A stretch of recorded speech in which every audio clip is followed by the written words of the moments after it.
জবরদস্তি কিছু নয়। আমি চাইছি যদি আপনারা বলেন তাহলে আমরা না বলে দিচ্ছি আবার জবরদস্তি কি আছে। পিছু হটলেন সিদ্দিকুল্লাহ চৌধুরী।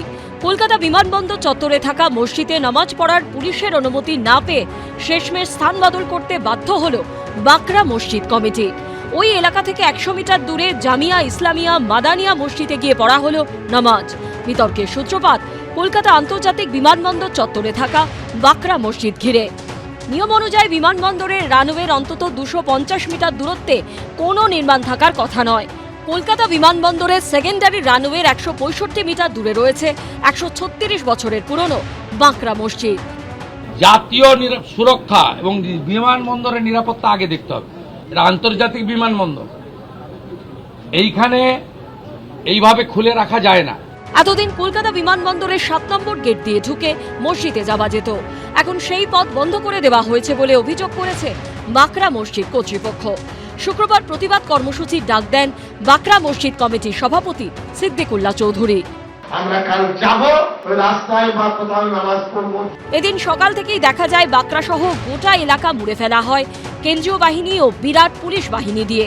এলাকায় 163 ধারা জারি থাকার কথা বলে বারবার মাইকে ঘোষণাও চলতে থাকে পুলিশের তরফে। বাঁকড়া মোড় এবং তার সংলগ্ন পার্শ্ববর্তী বিস্তীর্ণ এলাকায় ভারতীয় নাগরিক সুরক্ষা সংহিতার 163 ধারা অর্থাৎ 144 ধারা জারি করা হয়েছে।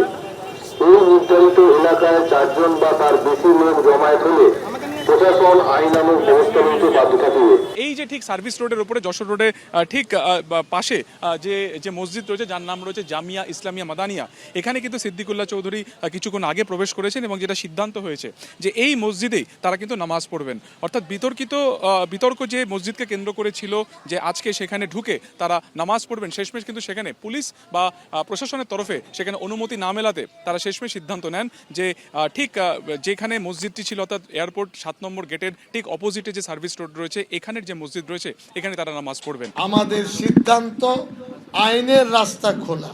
নেক্সট স্টেপ এক হলো আদালত, আর একটা হলো অফিসিয়ালি চিঠি রাজ্যবাসীর পক্ষ থেকে, সেটা কমিটি আলোচনা করে ঠিক করবে। এই ঘটনা ঘিরে সুর চড়িয়েছে বিজেপি। ওই হাই সিকিউরিটি জোনে নামাজ না পড়তে দেওয়ার জন্য সিদ্দিকুল্লাহ বাবুর কেন এত রাগ? এর পেছনে কোনো বিদেশি শক্তি কাজ করছে না তো? সেটা কিন্তু খতিয়ে দেখার দরকার। পরিকাঠামোগত উন্নয়নের প্রশ্ন, ফলে নিশ্চিতভাবে সকলের সহযোগিতা সবারই কাম্য, কিন্তু দীর্ঘদিন ধরে যদি কোনো আচার ধর্ম বিশ্বাসের জায়গা থাকে তাহলে সেখানে যারা যান তাদেরকে কনফিডেন্সে নিয়ে ঐকমত্য এবং সহমতের ভিত্তিতে যদি গোটা বিষয়টা মানুষকে বুঝিয়ে সবাই ইতিবাচক মন দিয়েই সহযোগিতা করবে। এই জল কোথায় গড়ায় সেটাই দেখার। সুকান্ত মুখোপাধ্যায় ও আশাবুল হোসেনের রিপোর্ট, এবিপি আনন্দ। এবিপি আনন্দ, এগিয়ে থাকে, এগিয়ে রাখে।